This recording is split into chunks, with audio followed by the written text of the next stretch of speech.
എന്താണ് postpartum mental disorders? പ്രസവാനന്തര ശേഷം സ്ത്രീകളിൽ ഉണ്ടാകുന്ന മാനസികമായിട്ടുള്ള പ്രശ്നങ്ങളെയാണ് നമ്മൾ പോസ്റ്റ്പാർട്ടം മെന്റൽ ഡിസോർഡേഴ്സ് എന്ന് പറയുന്നത്. ഈ പോസ്റ്റ്പാർട്ടം മെന്റൽ ഡിസോർഡേഴ്സ് നമുക്ക് മൂന്നായിട്ട് തരംതിരിക്കാം. അതിലൊന്ന് പോസ്റ്റ്പാർട്ടം ബ്ലൂസ് അല്ലെങ്കിൽ baby blues, second one postpartum depression, third one postpartum സൈക്കോസിസ്. എന്തുകൊണ്ടാണ് പ്രസവം കഴിഞ്ഞ സ്ത്രീകളിൽ ഇതുപോലെയുള്ള മെന്റൽ ഡിസോർഡേഴ്സ് ഉണ്ടാകുന്നത്? അതിൽ ഏറ്റവും ഇമ്പോർട്ടൻ്റ് ആയിട്ടുള്ള ഒരു ഫാക്ടറാണ് ഹോർമോണൽ ചേഞ്ചസ്. പ്രഗ്നൻസിയിൽ അമ്മയുടെ ശരീരത്തിൽ ഉണ്ടാകുന്ന ഈസ്ട്രോജന്റെയും പ്രൊജസ്ട്രോണിന്റെയും അളവ് ഡെലിവറിക്ക് ശേഷം കുറയുന്നു.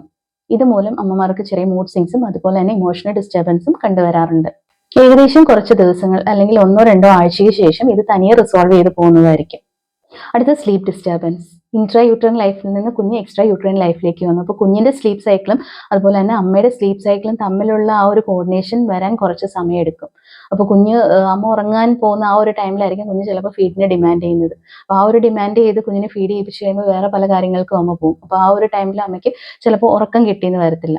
ചില മദേഴ്സിനാണെങ്കിൽ ഫീഡിങ്ങിന് ഇഷ്യൂസ് ചിലപ്പോൾ വരാനായിട്ട് ചാൻസ് ഉണ്ട്. അപ്പോൾ അങ്ങനെയുള്ള സമയത്തും അവർക്ക് ചിലപ്പോൾ ഉറക്കം പ്രോപ്പർ ആയിട്ടുള്ള രീതിയിൽ കിട്ടി എന്ന് വരില്ല.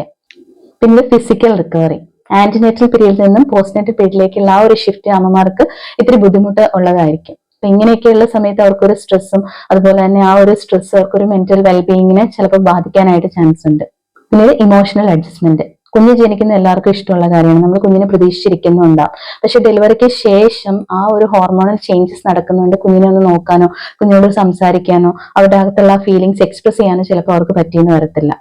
അതുപോലെ തന്നെ അവരുടെ വീട്ടിൽ ചിലപ്പം അവർ ആദ്യമായിട്ട് അമ്മയാവുന്നവരായിരിക്കും. അതുപോലെ തന്നെ വീട്ടിൽ വർഷങ്ങൾക്ക് ശേഷമായിരിക്കും കുഞ്ഞുണ്ടാവുന്നത്. അപ്പൊ ഇങ്ങനെയൊക്കെ ആകുമ്പോൾ ഫാമിലി മെമ്പേഴ്സിനും കുഞ്ഞ് എങ്ങനെ ഹാൻഡിൽ ചെയ്യണം, കുഞ്ഞ് എന്തിനാ കരയുന്നത്, കുഞ്ഞ് എന്താ ഇങ്ങനെ ചുമന്ന് വരുന്നത്, അങ്ങനെ കൂടുതൽ ടെൻഷൻ ഉണ്ടായിരിക്കും.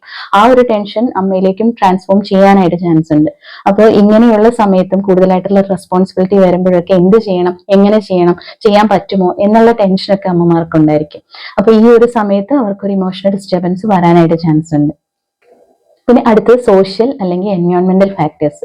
സോഷ്യൽ എൻവയോൺമെന്റൽ ഫാക്ടേഴ്സ് വരുന്നതാണ് ഫാമിലി എന്നുള്ള സപ്പോർട്ട്. ശരിക്കും ഹസ്ബൻഡിന്റെ കയ്യിൽ നിന്ന് പ്രോപ്പർ ആയിട്ടുള്ള സപ്പോർട്ട് കിട്ടുന്നില്ല, ഫാമിലി മെമ്പേഴ്സ് പാരന്റ്സിന്റെ കയ്യിൽ നിന്ന് പ്രോപ്പർ ആയിട്ട് സപ്പോർട്ട് കിട്ടുന്നില്ല, ഇൻലോസിന്റെ കയ്യിൽ നിന്ന് പ്രോപ്പർ ആയിട്ട് സപ്പോർട്ട് കിട്ടുന്നില്ല. എന്ത് കാര്യങ്ങളും ഇവർ ചെയ്യുന്നതിന് മറ്റുള്ളവർ കുറ്റം കണ്ടുപിടിക്കുകയാണ്. അപ്പോൾ ഇങ്ങനെയൊക്കെയുള്ള ടൈമിലും ചിലപ്പം കുറ്റമായിട്ടായിരിക്കില്ല പറയുന്നത്, പക്ഷെ ഇവർക്ക് ആ ഒരു ഹോർമോണൽ ഇംബാലൻസ് ഉള്ളത് കൊണ്ട് എന്ത് പറഞ്ഞു കഴിഞ്ഞാലും അവർക്ക് വേഗത്തിൽ ഒരു മൂഡ് സ്വിങ്സും കാര്യങ്ങളൊക്കെ വരും. വേഗത്തിൽ കരച്ചിൽ വരാനും വേഗത്തിൽ ഇമോഷണൽ ആവാനും ചാൻസ് ഉണ്ട്.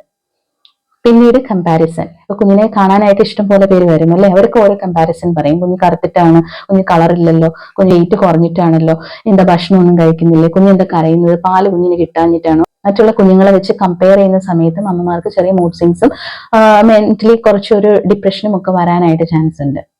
അപ്പം ഈ പോസ്റ്റ്പാർട്ടം മെന്റൽ ഡിസോർഡേഴ്സ് നമുക്ക് പ്രിവെന്റ് ചെയ്യാവുന്നതാണ്. കാരണം ആദ്യം തൊട്ട് എന്തെങ്കിലും ഇഷ്യൂസ് കാര്യങ്ങളോ ഉണ്ടെങ്കിൽ കൂടുതലായിട്ടുള്ള ഫാമിലിയിൽ സപ്പോർട്ട് കൊടുക്കുക. അതുപോലെ തന്നെ കൗൺസിലിംഗ് അറ്റൻഡ് ചെയ്യുക. പ്രോപ്പർ ആയിട്ടുള്ള ട്രീറ്റ്മെന്റ് എടുക്കുകയാണെങ്കിൽ അതൊരു സൈക്കോസിസിലേക്ക് അല്ലെങ്കിൽ സിവിയർ ഫോമിലേക്ക് പോകുന്നത് നമുക്ക് പ്രിവെന്റ് ചെയ്യാനായിട്ട് സാധിക്കും.